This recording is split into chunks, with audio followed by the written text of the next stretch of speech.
Hello, penny pinchers. This is I don't know what Junior calls us. We're the Penny Pincher Farms. We're the two penny pinchers. Penny Pincher Farms. Guys, we've had a long hiatus. It's been a few weeks since we put any videos out and seen you guys. But we've had a big blessing, though, we might want to mention first off. You can see a little bit of what we've been into. But first thing is, we got a new penny pincher in the family. We had our first baby. Me and my wife welcomed our first baby girl into the world last Wednesday. So I've been out of pocket, learning how to be a dad in a week's time. Now I have a feeling it's going to take longer than a week for me to figure the rest of it out. But we're thankful for that. We've been catching up on our sleep every chance we get. Been getting plenty of practice changing diapers. And in the meantime, Dad has manned the farm all by himself. He's bush hogged everything. He's went over every square inch pretty much, and got everything bush hogged and topped. He said he put the bush hog just as high as he could possibly put it, and it looks like he's done a fabulous job, if you ask me. With the exception of this hillside right here, this grass is 10 inches tall. That's what we cut the tops out of it, and all the clover and stuff is fully intact. But it's interesting, and we knew this from last year's experience. When we bush hogged last year, we only select bush hog just a certain spots of the farm. We didn't bush hog the whole thing like Dad did this year. But we noticed that the cows, just like they're doing right now, they stay in the tall stuff instead of going over there into the bush hog stuff. And the only thing that we can figure is probably where it's just fresh cut. It's the grass is a lot more stemmier. It's pointy, I guess you could say. It's harder, not as easy for them to eat. Probably not as desirable to eat either. When you cut the top third of that plant off, they say that's where all the energy and taste and all that good stuff is in the top third of your plant. So when you bush hog and cut that off, the cows prefer not to eat that bottom 2/3 when they got tall grass like they got here that they can get into. But that's the good part about it. And with every good part of a story, there's a bad part of the story, seems like anymore. And over the last 2 weeks, we have experienced something here at Penny Pincher Farms that I have, in my short life now, I'm 29 years old and I ain't been around very long and I ain't been into much. But Dad says that he ain't never seen nothing quite like it either. But I guess it was, tomorrow is Saturday, I guess it was 2 weeks ago. 2 Saturdays ago, I guess, I come over, hooked the bush hog up, and got everything lined out, and was coming over here to start bush hogging. And I made my first lap around the farm, and I found one of our baby calves dead. I thought, well, shoot, that stinks. So I thought, well, I can't do nothing now. I'll finish bush hogging and come back later this evening and dispose of it. So I stopped and looked at it to just see if I could see any foul play of any kind involved, and I just chalked it up that it died. That happens. They always told us if you got them, you'll lose them.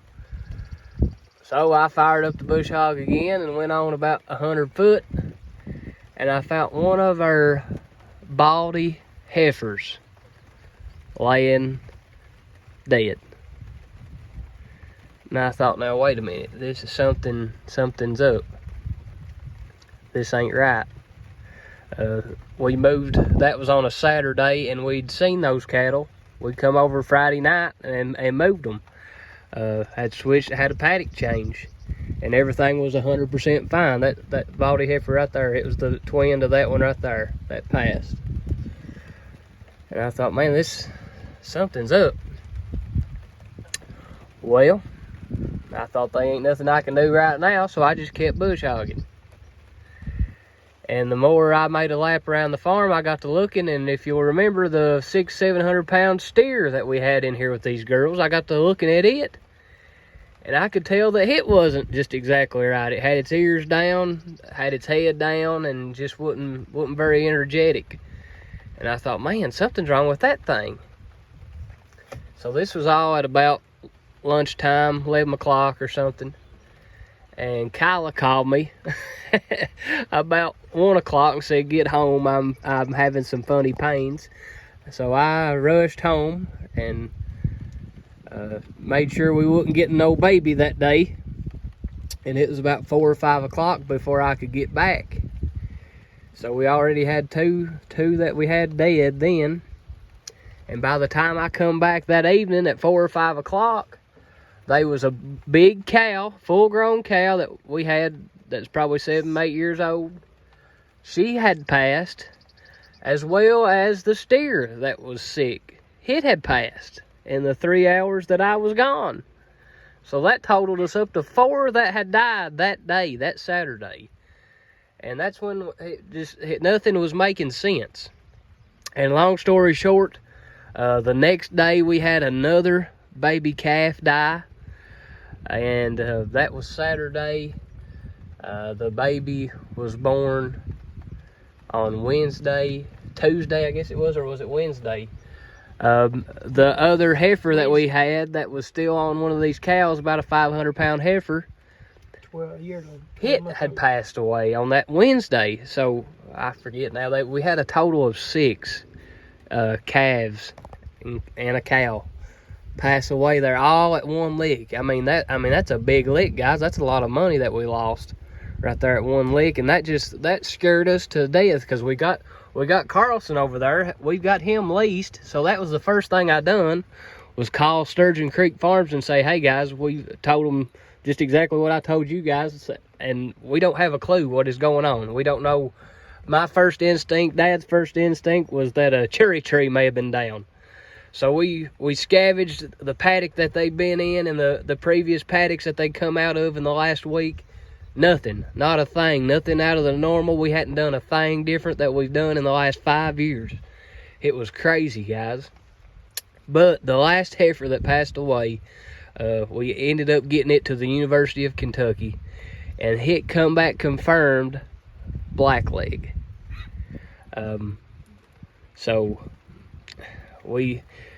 it's hard to argue with the university that it's blackleg, but from everything that I've always been told and taught and read up on, baby calves and your older cows don't contract blackleg.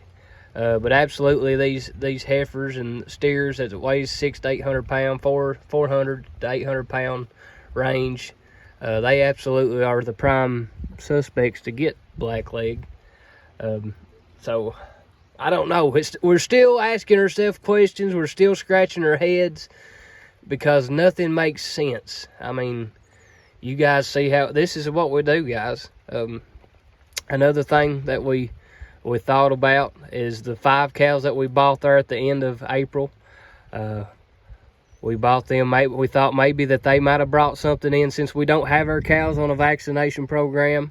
The vet thought that maybe that might be a deal, but after we told him that we quarantined the 5 new cows for 7 days before we turned them in, and it's been a month and a half, 2 months since then, he kind of had a hard time thinking that had anything to do with it.